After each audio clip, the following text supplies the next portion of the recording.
Did you know, within the human brain, there are approximately 100 billion neurons, approximately 1 trillion glial cells, and approximately 1 quadrillion synapses. The neural impulses being communicated can reach up to 250 miles per hour. And with over 100 different neurotransmitters, the total number of action potentials being transmitted in the brain is up to 20 quadrillion times per second, an almost unimaginable number.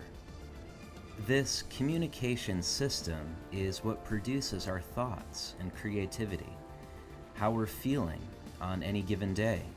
It controls our energy level, appetite, sleep, sex drive, and a host of other physiological and psychological factors. But at certain times in life, this amazingly complex communication system can become disrupted by stress, disease, toxins in our environment, lifestyle factors, use of certain drugs, and genetic predispositions. An important question to ask is, how can the system be restored to more optimal function? This question is something we're asked frequently at our medical center. So, we wanted to produce this video to help give you some information about the work that we do. This is going to be fairly in-depth with quite a bit of technical information. It's about a serious subject that is often overlooked, the brain. In this video, we're going to talk about how to optimize brain health. The reason we say optimize, not treat or fix, is because we do this non-invasively and without the use of drugs. Also, we're not assuming that the brain is broken or needs to be repaired by an outside force. Rather, we're wanting to give the brain a way to optimize itself. Patients often ask, what does brainwave optimization feel like? And I would say the first thing that people notice is a substantial improvement in their quality of sleep. Our patients often start out by saying that they're remembering their dreams, sleeping more soundly, and feeling well rested. After seeing us for several sessions, people report next feeling more calm and focused. They tend to start performing faster at work, more efficiently, and start to have fewer physical complaints. Things that used to seem stressful aren't as mentally taxing. Anxious thoughts frequently start to fade away. At our clinic, we have noticed that when the brain is balanced, the person can more easily focus on the present and discover the best way to tackle the task at hand. We use a technology called brainwave optimization. It's an electroencephalographic, or EEG technology. This means that we use EEG sensors to collect data on how the brain is processing information. But whereas traditional EEGs can only analyze 7 bands of data, with brainwave optimization, we can examine over 48,000 bands of data. Practically speaking, that's like looking at something through a regular pair of glasses compared to a high-powered microscope. In terms of resolution or clarity of picture, it's like taking a photo on a camera with a nice lens compared to an inexpensive cell phone camera. This means that we're collecting very accurate data. The data collected from the brain is mapped out, according to the frequency, on a series of graphs. Brain activity is measured in microvolts on the left axis. The yellow line that you see represents the amount of activity in the person's left hemisphere of the brain, while the red line represents the amount of activity in the right hemisphere. Finally, the purple line is a measure of coherence, or a level of synchronicity between the two hemispheres.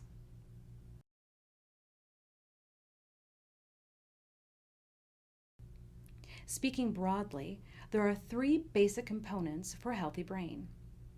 First of all, we want to see the 2 hemispheres of the brain in balance with each other.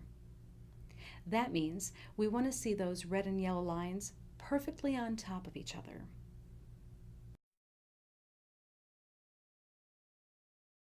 Another aspect that we need to consider is something called harmony. Harmony is what you might think of as the level of synchronization or proportionation of activity between the different lobes of the brain. For example, Here's a depiction of a graph of the brain's lower frequencies, showing just the frontal and temporal lobes. The red and yellow lines here are perfectly balanced to each other, meaning that we have a good balance between hemispheres. However, in these lower frequencies, there's supposed to be more activity in the temporal lobes than in the frontal lobes, not the other way around. So, we would say that these lobes are out of harmony with each other. We always want to see greater brain activity in higher frequencies in the front parts of the brain, and conversely, we want to see greater activity in the lower frequencies in the back of the brain. Finally, there's one more component called coherence, which is related to how well the two brain hemispheres are in sync with each other. Coherence is literally how well two lines are tracking with each other. You can see that the two lines can be balanced because they're roughly at the same amplitude, but they're not coherent at all. Whereas two hemispheres can be very unbalanced but can actually have a high coherence. A certain threshold of coherence is important for good quality sleep and other brain functions. We utilize brainwave optimization to help address these problems regarding balance, harmony, and coherence in the brain. This technology works by taking the recorded brain frequencies and converting those frequencies into sound. In much the same way that your car's radio will transform radio waves into sound, brainwave optimization literally takes the brain waves that are recorded, turns those into sound, and then plays them back for a person to listen to. We have consistently seen success using brainwave optimization and consider these technologies among our most powerful tools. But we also have many who come to us not for documented disorders or conditions per se, but just because they want to feel better. After doing the sessions, our patients invariably report higher levels of quality sleep, more optimism, increased contentment, more creativity, improved alertness, memory, and focus, better work performance, improved decision making. In addition to all of this, most people will tell us that their relationships with others have significantly improved. Now, having said all that, it's important to keep in mind that the brain's activity is highly distributed, which means that its various functions are not just relegated to a certain lobe. A particular symptom that someone is experiencing can actually be due to a combination of balance, harmony, and coherence issues in multiple areas of the brain. Therefore, our goal is not so much to optimize specific lobes of the brain, so much as to work on optimizing the brain as a whole. The assessment involves placing 2 electrodes on the ears, 2 sensors on either side of the head, and a grounding sensor is placed in the middle on top of the head. 6 areas of the brain are scanned, including frontal lobes, central strip, temporal lobes, parietal, and occipital lobes. While we cannot draw a definitive diagnosis based on these assessments, we usually see correlations between the data and symptoms that people feel. For example, in adults, we usually see that the low amplitudes in the low frequencies results in feeling fatigue. Low coherence in the 1 to 3 Hz range in the temporal lobes results in poor quality sleep, many sleeping disorders, and memory issues. High amplitudes in the low frequencies of the frontal poles are associated with anxiety, cravings, and addictions. High amplitudes, or hemispheric differentials in the temporal lobes, can cause depression, mood dysregulation, and physical problems related to the autonomic nervous system. Hemispheric differentials in the cerebellum often leads to hormonal problems, balance, in both men and women. Very high amplitudes in the occipital lobes correlate with migraines and headaches, while hemispheric differentials in the parietal lobes correspond with chronic pain. Each session begins by placing sensors on the scalp, just like the assessment process. This data is then converted directly into sound for the brain to listen to. We call brainwave optimization mirroring technology because we are mirroring the brain's data back to itself. By letting the brain hear its own frequencies, it is the equivalent of holding up a mirror for the brain to view itself. For the first few minutes of a session, the brain may not change much at all. It's listening to its own frequencies, much like it would listen to any other sound. But after a few minutes, we start to see remarkable things take place. Where there are differentials between the two hemispheres, these begin to come into balance. The hemisphere that is too high will begin to lower, and often the hemisphere that is too low will rise slightly, so that by the end of a protocol, these red and yellow lines are much closer to being in balance. When it comes to amplitudes in the brain that are too low, these amplitudes will begin to rise to healthier levels. Similarly, for amplitudes that are too high, we begin to see those amplitudes calm down. In many cases, we will have a combination of problems, even in a single lobe of the brain. As an example, here's a depiction of a graph for an individual who has balance problems, harmony problems, and coherence problems, all in his temporal lobes. On the first day's session, according to the red line on this graph, his right hemisphere started at nearly 30 microvolts, but finished at closer to 15. Also, you can see that the coherence, or the purple line, is very low, but has increased slightly. The coherence in the temporal lobes at this low frequency should be at a bare minimum of 25%, but ideally closer to 40%. Now, it would be nice if by the next session the person was able to come back right where he left off. But often the brain likes to go back to where it was before. So, when we start the next protocol on the second day, the right hemisphere may start out closer to 25 microvolts. Not as good as when we finished up on the first day, but still better than where we were originally. By the end of the second session, it looks like the right hemisphere finished up right at 15 microvolts, with the left hemisphere at 10. This is still a large imbalance, and the overall amplitude needs to come down further to approximately 5 microvolts. Over the course of doing sessions, we're able to track the brain's progress. As we go into time-lapse speed here, you can see that with each session that we run, the brain gets closer and closer to being in balance. The overall amplitude of those red and yellow lines is starting to come down. And, very importantly for sleep function, the level of coherence is starting to rise. By the end of only 10 sessions, we have helped this lobe of the brain to relax beautifully. Sometimes people ask, what do the sessions feel like? Or is it going to be uncomfortable listening to my own brainwaves? Since they've never done something like this before, they don't know what to expect. Well, let me assure you, from personal experience, the sessions are incredibly relaxing. The most common responses we get from people after their first session is that it was relaxing, comfortable, peaceful, calming, etc. Some of you may be familiar with a type of technology called biofeedback or neurofeedback, and you may be wondering if brainwave optimization is the same thing. It is not. Brainwave optimization can only be considered neurofeedback in the broadest sense of the word. In a way, we're taking neurological information and feeding it back to the body. However, it's very different from traditional neurofeedback. With traditional neurofeedback, electrodes are placed on the scalp and the person is able to see their brain waves displayed on the screen. Then, a therapist or technologist will instruct the person to engage in certain mental exercises in an effort to increase or lower certain brain waves. The person is visually rewarded on the screen every time they do a good job. For the kids, this can be turned into a game. Every time the child succeeds in doing what is directed, their race car or spaceship on the screen will go faster. However, there are two main limitations with traditional neurofeedback.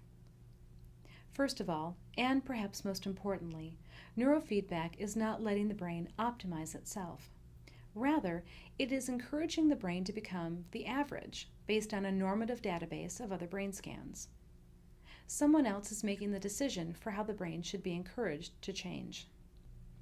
But with brainwave optimization, there is no screen. You're not trying to change anything. The focus is instead on relaxation, allowing your brain to relax and reset itself in a calm, safe space while you comfortably recline in a zero-gravity chair. As a physician, I'm often asked, Dr. Boggess, am I going to have any side effects from brainwave optimization? And sometimes it's hard to answer questions like that because it's such a paradigm shift away from medications. You see, with medications, they always have more than one effect on the body when you take them. They often do something that is good and helpful, but they can also do something that is harmful. And many of us tolerate the harmful things that are caused by a medication because it is outweighed by the good that it is doing. However, this really isn't the case with these mirroring technologies. There is nothing inherently negative that is happening. Now, having said that, I will say that there can often be what we call recalibration effects or adjustment reactions. We can think of this kind of like feeling a little muscle soreness after a good workout. Now, the main ways in which an adjustment reaction manifests for people is either with a very slight headache or nausea, and this is simply because the electrical activity in the brain and in the enteric nervous system where the gut is adjusting quickly. Also, most people do report feeling a little more tired than usual for several days or even several weeks at some point during the time period of their sessions, which shouldn't be surprising because the brain is working harder than it usually does and needs to rest. And finally, perhaps the most interesting and somewhat surprising recalibration effects, to me anyway, are the emotional releases that often accompany the sessions. So this usually only takes place with the adults and not so much with the kids. And even though we call it an emotional release, there aren't usually any specific thoughts or memories that coincide. It's just something the body needs to do, almost like a cleansing as the brain is resetting itself. So how did my brain get out of balance in the first place, you might ask? And the simple answer is stress. Both physical and emotional stressors can be very hard on the brain over the course of time. Physical stressors include such things as not getting enough sleep, a poor diet, use and abuse of drugs or medications, physical injury, accidents or trauma, as well as exposure to neurotoxins in our modern environment, coupled with potential genetic predispositions which make it difficult to process those toxins. Emotional stressors, such as tension in the home or at work, can also be very taxing on the brain. Every time we encounter something stressful, whether it's an emotional stressor or a physical one, it's like the brain has to open a new program in order to handle that stressor. Our brains are actually a lot like computers, and you probably know that having too many programs running in the background on your own computer requires a lot of resources and will cause your system to slow down and become more unstable. Even if those programs were necessary at some point in the past, sometimes they still continue to run even after they have served their usefulness. Eventually, you have to go and close out a bunch of those programs in order for the computer to start operating efficiently again.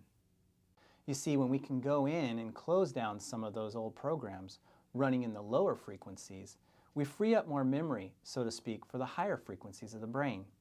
After that, your brain is free to do a lot more heavy lifting because it's not so bogged down. How likely is it that I will really notice a difference after my sessions? This is a fair question, given that many forms of alternative medicine are not objective. In quite a contrast, we are able to see exactly what your brain looked like before and after the sessions are complete. At the end of your intensive, we give you a folder complete with before and after graphs and explain how your data has changed.